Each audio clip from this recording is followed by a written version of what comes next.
What is up, everybody? Erik Barber and Mr. Ryan Muckenhirn across from me right now. Erik, I've been noticing something around the office. Oh, what have you been noticing, Mark? A lot of bows lately. A lot of bows on people's desks. A little bit of midday shooting, a little bit of after work shooting. Yep.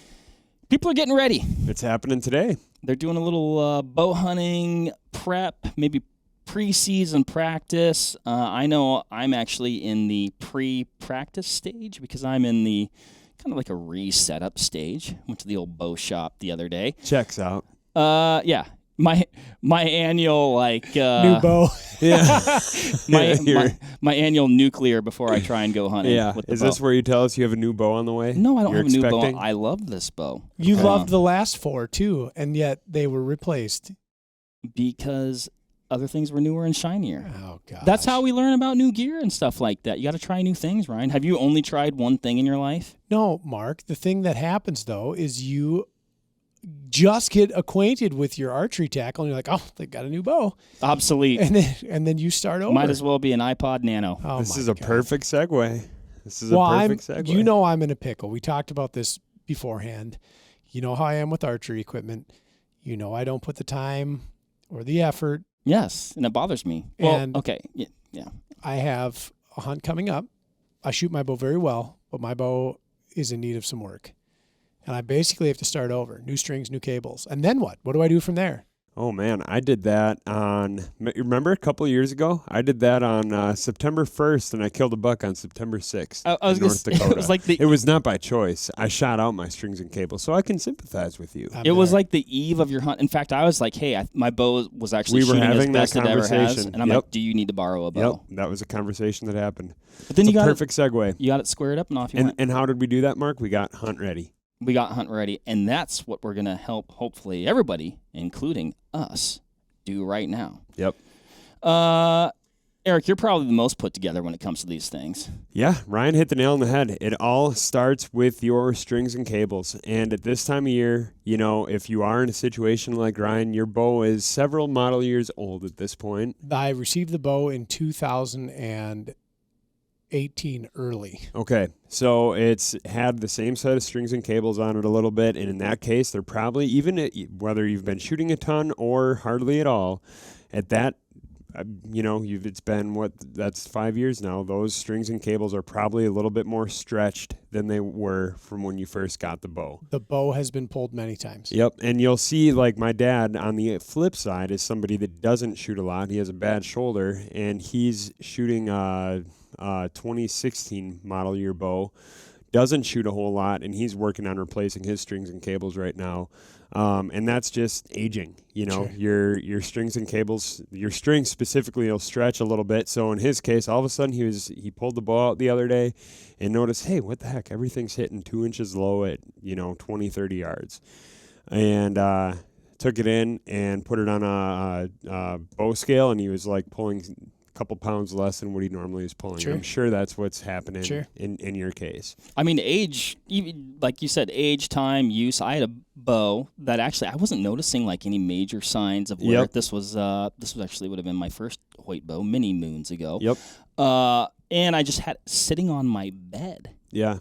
And I came home from work and boing. Yeah. It just went like it was at rest on my bed. And when I got back, I needed a new string. And I mean, that's your strings and cables are the things that I think a lot of people overlook because they're not the shiny new toy. Mm-hmm. They're not the flashiest new sight out there, like the cool little drop away rest that you had. So a lot of people overlook that. Well, and if your bow is shooting good, it's hard to want to make an adjustment too. Exactly. You're like, I think it's still good, you know. Yep. But that is where you start. So, and then I'm also going to have some different arrows. Yep. Cut. So I'm switching diameters. I'm adding weight up front. You know, I've been shooting historically a pretty light arrow, and I'm jumping on the Rick and Mark train and going with mass up front, yep. FOC. I feel like I'm really medium right now. Like I feel like I'm feeling good about like I'm not light, strong, I'm moderate. not heavy. Strong moderate. Yeah. I'm a strong medium. So that's kind of my life motto. Yeah.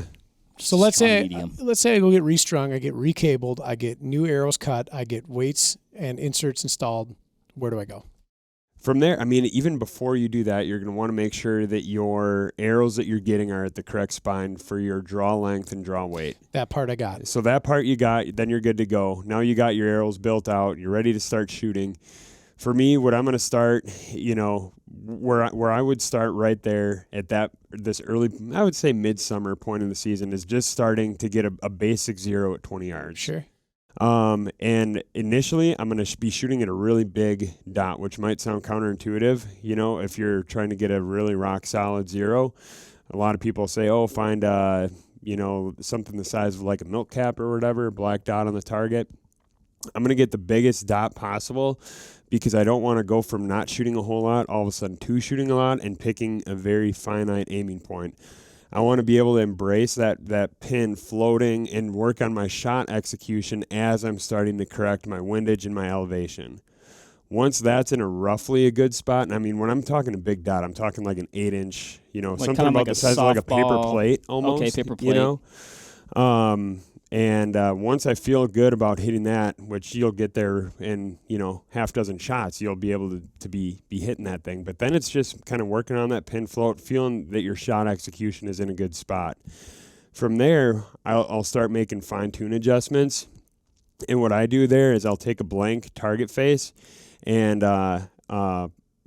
take a vertical strip of electrical tape and then a horizontal strip, forming an X, but not like this kind of X. More like a T, maybe. A T, yeah. Almost like a crosshair in a rifle scope. Exactly. And I'll be aiming right at that intersection. And from there, what you're able to do is break that into 4 quadrants. You got an upper right, upper left, bottom right, bottom left. And you're only fixing for one of your adjustments, be it elevation or windage, at a time. So you'll wait until you're hitting the horizontal axis, and then you'll move that over to where you start landing them right on the center of the center. And then that's when I would call it effectively 0 to 20 yards. And depending on, a lot of people nowadays are using movers or slider sights. So a solid 20-yard 0 and then a solid 60-yard 0 are the things that you need to select your sight tape. Sure. And once your sight tape is on there, or once you've gotten dialed in at those distances, it's really important to make sure that 60-yard 0 is a good one, because a lot of your effectiveness of that 0 relies on that. Once that's dialed in, I'll actually take I'll take that test tape off and I'll take a micrometer and measure that thing up so that it's exactly on your 60 and 20. Pull out the corresponding tape and just check it before you actually put it on there. Right. Because a lot of times you're like, oh yeah, it's I need tape number 7, but and you put it on there. You don't if you skip that micrometer phase, for 9 out of 10 guys, it's going to be perfect. But in that one situation, maybe you picked the wrong tape, and you would have caught that if you would use a micrometer. Should have grabbed sight tape number 9. Exactly. Mm-hmm. Yep. So really, you don't have a lot of anxiety about the stringing and cabling of the bow. Nope. I've had, like I said, I've kind of had to do it in a pinch, and I had a ton of anxiety on it at that point. The good thing is a lot of your specs are going to carry over, especially if you're restringing and cabling the same bow. So your peep height, your knocking point, if you have anything extra, like here I have a nose button, the points on the string are going to remain the same. Sure. And it really isn't as big of a deal as I think a lot of people make it out to be. Understood. I try to make a habit. It's overkill, but I shoot a ton. I try to make a habit of a new set of strings and cables every 2 years. Sure. Mm-hmm. So I just feel like that's kind of a safe practice to be in if you like shooting a lot and want to stick with the bow. Sure. I mean, if you just get a new bow every year, then... Yeah. Which I don't get a new bow every year. Like, you always give me a bunch of guff about that, and it's just not true. But I do love this bow. I was shooting... Is there any number of years in sequence that he got a new bow? It's been like 3 in a row. Yeah, let's not bore the people. I was shooting probably the best that I have with this bow. Yep. I'm really liking this bow. Erik, with the, we're talking about strings and cables, like preseason, a little bit of a checklist. Are there other things kind of like before you really start to ramp up your shooting, like Ryan, when we did that podcast on like kind of your rifle checklist, even a lot of stuff before you even mount your rifle scope, tightening your action screws. Are you going through your bow and making sure everything is torqued and tight? Yeah, for me, it always starts at a trip to the pro shop. I don't have that stuff at my house. We actually just had that conversation. Right. True. I'm actually going to start building up my own little like repair shop in my house where I have a draw board, a bow press, and all that stuff. Place. Yeah, but I don't have that right now. So for me, it still always starts at a pro shop. Your local pro shop is where it starts and ends for 95% of people. And they're going to be able to, hey, I know that last year when I got set up and I was shooting really good, I was at 67 pounds, and I knew that my draw length was this. Well, put it on the scale. Make sure it is still at that. It's a good, kind of frame of reference that, yeah, I'm doing the exact same thing that I was doing last year. They'll also be able to give it a look through on, your different bolts. Or in this case, something like I'm pointing at a back bar right now. That's something that is simple enough for me to just pop out an Allen wrench, tighten that up, make sure that my sight is tight. The basics anybody can do on their own. Mm-hmm. But I would definitely, at the start of summer, whenever you do pick up your bow, take it to a pro shop, start there, have them give it a once-over, and that's your stamp of approval that, hey, now it's time to start, making those fine-tune adjustments. If you aren't, confident doing that yourself or have the equipment to do it yourself, man, like you said, that's a confidence booster. It gives you a really nice baseline going. That way, if you do have to ferret out an issue, you can kind of knock a few things off your list before you really ramp it up. That's kind of where I'm at right now. So I went to a new site. And so, again, had them mount it, tore it down, level it, third axis, all those things. And I'm definitely not probably done with that process, but I'm sure a step ahead. And check my cables, check my P-pipe. I tied in a new D-loop, or he did, I should say. Yeah, a huge thing we're leaving out is paper tuning. That's something that I will do every year, even if I know last year, hey, at the end of the season it was dialed. I'm going to do that every time, make sure that my arrow is flying straight. That's for a couple things. One, if you want to shoot a fixed blade broadhead, really any broadhead, when you put, the reason that vanes exist on the rear of the arrow is to help steer it. Mm-hmm. Well, when you put a broadhead on, you're adding wings to the front, and that they need to offset. If that arrow is not flying straight, it's gonna get accentuated, and that's where you typically end up with left to right impacts that are far off from where you're actually zeroed from. So starting with a solid paper tune, even if it's just that peace of mind, like, hey, show up to the shop. Do you mind if I take 4 shots through paper just for that peace of mind?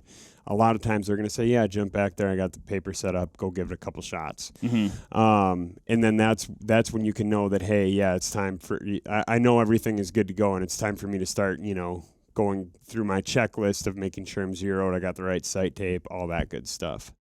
Yep, for sure. I mentioned getting that new D-loop tied in. I mean, that's something to check too. Like, is your D-loop worn? Do you need, because it's just, talk about something that doesn't take a whole lot of time to get done. Yeah. Not that big a deal to change, and really could impact your hunt in the moment. And a huge thing in the spirit of a checklist that I would encourage everybody to do preseason is either, one, write this stuff down, reference it. I keep it on my notes in my phone. Or if it's like physical markings on here. So, I have a dovetail sight, and I know that my sight always intersects the riser at a certain point on the lettering on the side of it. So I have a note of that. Or up here, you'll see I've got a piece of like white, the same material that my sight tape is from. Yep. It says 40 equals 13.6. So what that means is I'm shooting a spot hog in this case. It's math. Yeah, 40 equals 13.6. Kind of a weird mathematical thing. But on spot hogs specifically, you have a number system. Mm-hmm. So right now I am at 5.5. So the little thing is pointed to 5, and then this would be my decimal point. Sure. 5.4, 5.5, 5.6. For me, that is that 13.6 is my bottom, my float. Yep. So for me, I know that if let's say I rip off my sight tape, if I go to 13.6 here, my bottom pin is for 40, my middle is for 30, my top is for 20. Worst case scenario, my tape gets ripped off. I can go back to this 13.6 number on here and know that I'm solid, ready to go. Yep. And I'll actually even show you guys real quick. I do that. I'm actually building this out right now. I have my 2023 sight tape, building these numbers in, and I'll even put a picture in there that references that. I love so it. that way, if I am in the tree, what we just talked about, hey, sight tape's gone, I know 40. Well, now I know 30, 40, 50, 60, 70, 80. Wow. So, and you can keep all that. You always have your phone on you, and you're good This to is go. just like the dope chart we taped to the stocks. Yep. Yeah, it really is. Wow. You're talking about marking stuff. That's something I'm going to be diligent about this year. Yep. One of the reasons why I changed out my site. So this is a CBE site. I had a different CBE that I really liked on it. And again, just almost for the sake of something new. But I don't know what I did, but and it was my fault. But that site got grossly moved in the field, Yeah. right? And what would have been super helpful would be having my things marked so I can get silver back to Sharpie zero. is your friend. And exactly. Yep. Exactly. So I'll be doing a little bit more of that. And that's, lesson learned, right? Yep. Absolutely. I'm trying to think if we're leaving anything out. There's a lot that you can do just even in, if you show up to on a hunt, let's say you're hunting out of state, before you leave, know where your bow shop is. Yep. If something does happen, a quick little Google search of, hey, what are the, in this case, I'm shooting a Matthews. What are the Matthews dealers within 90 miles of X place? Sure. The worst thing that happens is you're out in a place, something happens and goes wrong, and you don't even know where to start. You're struggling with internet service. Well, at least if you have that stuff, you know where you can then go to if you do need help. You might lose a day, but you don't lose a hunt. Yeah. And in your case, Ryan, you're getting new strings. Hang on to those old strings. Yep. Are they going to be perfect right out of the gate? No, but are they going to get you going? Sure. On short order? If you run a broadhead across your string and you're in South Dakota, you'll be back in the game in the next day. Sure. You guys know I like to pack and I like redundancies. Mark brings a second bow. Yep, absolutely. I do. And I don't think that's a bad idea. No, it's not. It's not at all. I bring 2 guns and a lot of hunts. Extra bow, extra release. Yep. It's not bad to have some redundancies built in. Then you're not, as long as it's a bow that you've shot before, that you shoot well. And even if it's a little bit different, you're familiar with it. You can get back into okay, this is how I shoot this bow. Yep. A lot of your stuff isn't going to change between, if, I don't know, I always get generally a similar bow, Same thing with releases. Have 2 of the exact same release. Mm-hmm. That was a pickle I got into because the release that I've been shooting since 2014, they discontinued. Yeah. And the equivalent release that they came out with, it's very similar. The geometry is very similar. The tunability is very similar, but it's definitely different. Yeah. And I shoot triggers. Yep. I don't know that the guys that shoot back tension releases or thumb button releases have so much of a discrepancy in them. A trigger release, I bring it with because if I lose it, I'd rather have a trigger release than no trigger release. Right. But it's different, and it affects the way I shoot. It is. It's wild. And it's to the point where it'll factor into my choice of release that I end up buying. I'm like you, Ryan. Mark, we've talked about this a million times. I've debated going to a thumb button or a hinge, and I will do that at some point just to, explore those other releases out there. I shoot a trigger really, really well, and I like to think that I shoot it with back tension. I'm not punching it. Mm-hmm. But I have a Scott Solex on here, and I love this release for a ton of reasons. One being that you can shorten that webbing up. You can see that webbing is an inch long, so it's impacting my finger way, way back. But anyways, it's a $99 release, and that was part of the reason. I also think it's a grossly underpriced release. It's a fantastic release. I'd recommend it to anybody. I run a Scott as well. But for $100, that thing is it's perfect. It's everything you need. So yeah, I love that thing. I have maybe an ancillary question. Yeah. You both have sights that are removable. Yep. And I'm looking at the hanger that holds the sight on. How confident are you in pulling the sight off, putting it on, and establishing, or rather maintaining your zero? Yep. I don't do it, but I have tested it, and it is spot on. Really? So if I was flying, if I was actually flying somewhere, I would move it off. Okay. I would travel with it. Sure. This sight comes with a case, a hard, pretty high quality case. And I've kept that case. So if I was ever flying somewhere, I would have no problem taking it off, Sure. putting the sight in that case, and then putting that the case in my carry-on, Sure. and then flying with the bow less of the sight, and I'd have no hesitation of putting it right back in there. But that goes back to your Silver Sharpie. And when Mark had mentioned that, and his sight was damaged, I got to wonder, like, transport, do you think? Hard to say, but it was damaged. It's hard to say. The one, I think perhaps I was getting some assistance strapping it to the back of my backpack, and I think when I like the level of tension I could feel back there made me go, ooh, I wouldn't have done it that tight. Like, we're not trying to hold a gun safe to the dolly. So I think that's my speculation. Where was that assistance coming from? Just another person. But I don't know. Maybe I fell. Maybe I did something. Maybe I didn't torque it down as good as I should have before I left. I did something. I think you're onto something there. I think a lot of people would agree that whether it's damage to your strings and cables, a bow sight, a rest, whatever, I think a lot of it comes from guys hiking through the woods or riding on horseback with a bow strapped to a backpack. I think that's brings a recipe for disaster. Brings up another point. It's difficult to carry bows. It is. I just hate carrying them. Oh, they're kind of a thing. Yeah. To corroborate what you said, though, Eric, like, I'd have no issue pulling this off and putting it back on. Yeah. And I guess I don't like to make a practice of it because, like, I just, Sure. I'm still like, I don't like, once I get my bow work, I'm like, no touchy. Yeah. But like flying, I would have more confidence pulling it off than trying to cram it in my bow case and then put that pressure of the lid with the sight on. I just think it's better to pull it off. And like you said, mark everything, you're going to be good to go. So. Yep. And it does factor in my decision I hunt in places where a flight would be more reasonable, and I drive. Sure. Right. Sure. I do that for meat logistics. I do that for gear logistics, like my bow. So something to consider, even if you are driving 15, 16 hours, consider driving. Yep. You've got a little more control over the situation. And yep. Yeah. And you can pack more. That's always nice. I don't know. I don't really have. Now's the time to experiment too. If you're thinking about trying something new, don't do it 5 days before the season. And if things are dialed, don't do it at all.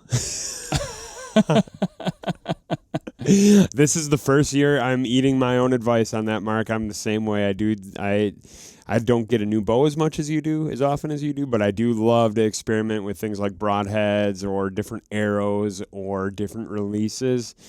And maybe it's something you don't even know about. And this is the first year that I'm going into the season with the exact setup as what I ended the season with last year. And my peace of mind, my confidence has never been higher. So I like it. And I think that's a good place to end because, man, when you are confidently shooting with your bow and confident in your equipment and don't have question marks and it's just up to you to execute a shot, and if you do all the right things, you're going to break a good shot. It's a tough place to beat mentally. That's a good place to be. Yeah. And that's our goal, to be there by the time our first hunt hits, which you've got one coming up here. Just over a month. Yep. I like it. Well, good luck. Good. Thank you. I appreciate it, Marco. Good luck to everyone watching, listening.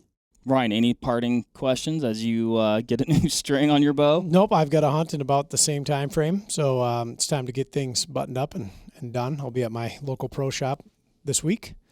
Get those arrows cut, new strings, new cables, and spend some time out on the archery range and get my tapes dialed and remember how the thing goes. Pull it back towards you. Yeah. Yep. Sounds like big takeaways. Know your equipment, practice. Know your equipment and practice, Yep. and document where you can. Yes, absolutely. Yep. I like that. This is not dissimilar from shooting. Rifles. Yeah. It's all this. Yeah. Same thing, different. Yeah. Different tool. Yep. So awesome. Well, thanks, Eric. Thanks, Ryan. Thanks everybody for listening. What's your preseason bow checklist, protocol, rundown? What things are you doing? What new gear are you excited about? What should we be trying? Yeah, and breaking our advice. Make some suggestions so I can add something at the last minute. 2 words: flint napping. There you have it, folks. Flint napping. We'll leave you with that. Thanks everybody for listening. Let us know. What are you doing? Happy hunting, Shane. Bye. Bye.